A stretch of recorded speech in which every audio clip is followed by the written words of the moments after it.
宣布重新豁免352项中国进口商品关税后不久，拜登政府再次就贸易问题对华施压。美国贸易代表戴琪宣称，美方将更积极地向中国施压，要求中国改变所谓扭曲市场的贸易做法。戴琪还声称，美国正在准备一种对华贸易政策的新做法。不过，就美国可能因俄乌问题对华制裁的说法，戴琪和美国财长耶伦都出面否认。同时，美国通胀率目前创40年来新高，民众日益不满拜登政府处理通货膨胀的做法。此前，中国外交部发言人就曾强调，中美经贸关系的本质是互利共赢，贸易战没有赢家。美国贸易代表戴琪周五接受路透社采访时称，美国不会再按兵不动，将以更积极的态度向世界第2大经济体中国施压，要求其改变所谓扭曲市场贸易做法。戴琪没有透露具体细节，但表示华盛顿需要新的、更有效的工具来捍卫自己的经济利益，以更好地与中国竞争。路透社引述知情人士说，美国接下来可能会开启新的贸易调查，也许会导致对中国的关税甚至禁运。他对市场要有个交代。所以他说要更狠的一招，所谓的禁用很有可能他现在是威胁性的，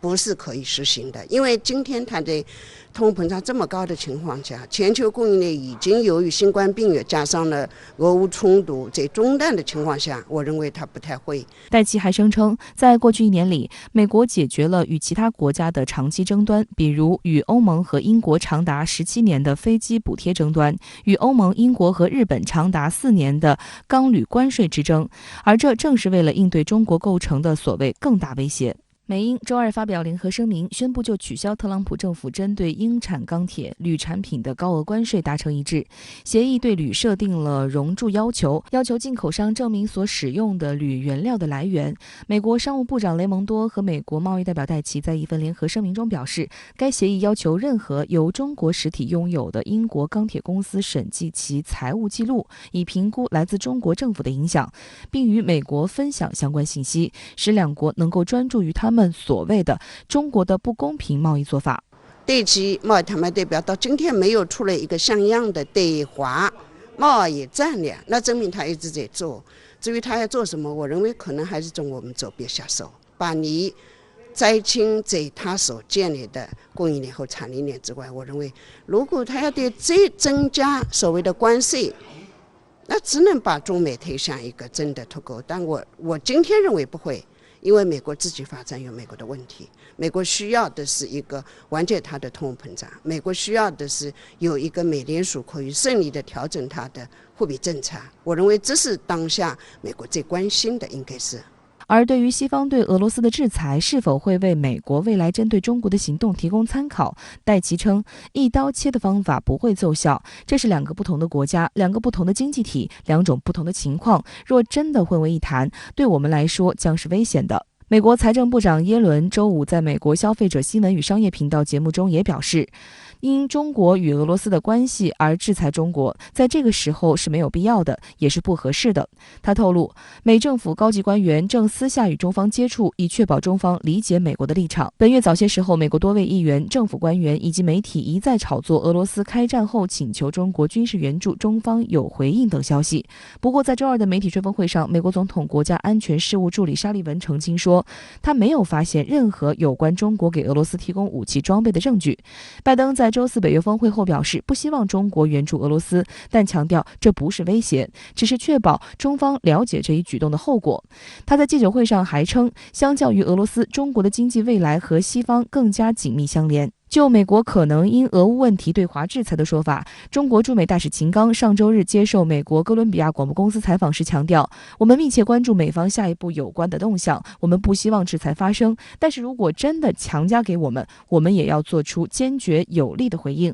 来维护我们正当的权益。美国不断拱火俄乌危机以及对华施压，被认为是转移国内执政不力导致危机的手段，尤其是拜登政府处理通胀的能力，正引发民众普遍不满。在美国历史上，美国总统在面临所谓国家外部威胁时，其支持率通常会不同程度的上升。这种现象也被称为集会效应。但迄今为止的多项民意调查表明，拜登的整体支持率并没有因此次俄乌冲突而有丝毫提升。在皮尤研究中心的民意调查中，拜登目前的支持率为43%，与1月份的41%基本相同。华尔街日报的民意调查显示，被问及美国政府应优先考虑的最重要问题时，选择通胀的人数是选择乌克兰问题的2倍，可见大多数美国人心中的头等大事仍是通货膨胀问题。美联社的 NORC 公共事务研究中心的一项最新民意调查显示，大约70%的美国人表示美国经济状况不佳，近2/3的人不赞成拜登的经济政策。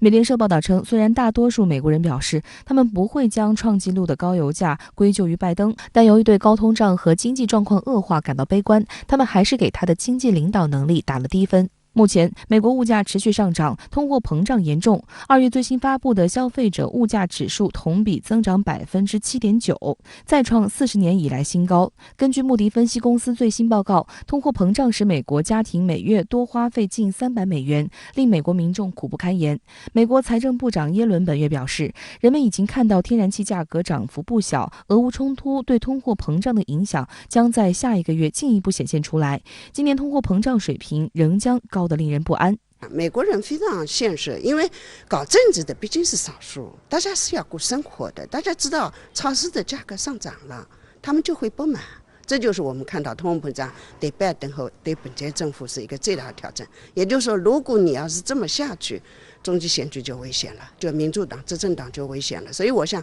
拜登急于要解决现在跟中国的问题，也是为了把通胀慢慢压下来，是老百姓感觉到通胀对他不是一种威胁。美国贸易代表办公室周三发表声明，宣布重新豁免对352项从中国进口商品的加征关税。美国贸易代表办公室还强调，美方的决定是在全面征求公众意见并与美国相关机构协商后得出的结果。中国商务部发言人对此表示，美国的这次的豁免做法有助于恢复相关产品的正常贸易。中方始终认为，美国单方面加征关税措施不利于中国，不利于世界。在当前通胀走高、全球经济复苏面临挑战的形势下，希望美方从中美两国消费者和生产者的根本利益出发，尽快取消全部对华加征的关税，推动双边经贸关系早日回到正常轨道。好，相关话题马上来连线特约评论员陈斌。陈先生你好。美国财长耶伦说不会制裁中国，而美国贸易代表戴琪却说要向中国施压。那您怎么看这种听上去矛盾的说法？主持人好，美国财长和美国贸易代表说的是两码事，针对不同的事。耶伦是针对的是中俄关系，说没有证据表明中国对俄军事援助，所以呢，制裁中国没有必要的，也是不合适的。而戴琪所说的呢是中美贸易争端，说中国的行业补贴政策和其他的非市场做法，以及所谓非法获取商业秘密，可能影响美国利益，所以呢，要向中国施压，设法让中国改变美国认为的扭曲市场的贸易做法，这个去缩小美国对华贸易逆差。那么搞清楚了两位美国的指向不同，我们就可以呢接着分析他们呢为什么要施压中国，会有怎样的结果。先来看美国贸易代表戴琪的说法，中美贸易协议第一阶段呢去年到期，国际社会的基本评价是美国对华贸易战打输了，高额关税增加了美国企业和消费者的负担，也没有实现缩小美中贸易逆差的目标。结果呢恰恰是相反的，美国对华贸易逆差是扩大了，比打贸易战前的2018年还要高。当然了，新冠疫情是其中的原因之一，美国停工停产，很多的医疗设施和电子日用品都不得不从中国进口，扩大了贸易逆差。接下来怎么办呢？美国贸易代表显然呢是设法讨论所谓的中国行业补贴政策和知识产权问题，这呢也是中美呢曾经预定的中美贸易谈判第二阶段的事项。所以呢，戴琪放出强硬的话，说要施压中国，甚至可能要制裁中国企业，为接下来的中美贸易谈判抢话筒。但考虑到美国严重的通货膨胀，加上美国企业不断向政府施压，要求降低中国商品进口关税，中美贸易谈判呢可能会更具理性。据说呢，美国准备启动新的贸易调查，重点在补贴政策和所谓非法获取商业机密上。但现在呢，这个世界经济格局呀，因为俄乌战争和新冠疫情而发生了重大的变化，不确定的因素很多。我相信呢，接下来中美贸易谈判虽然会紧张激烈，但两国呢都会关切世界经济大局的。那么耶伦说制裁中国不合时宜，又是出于怎样的考虑呢？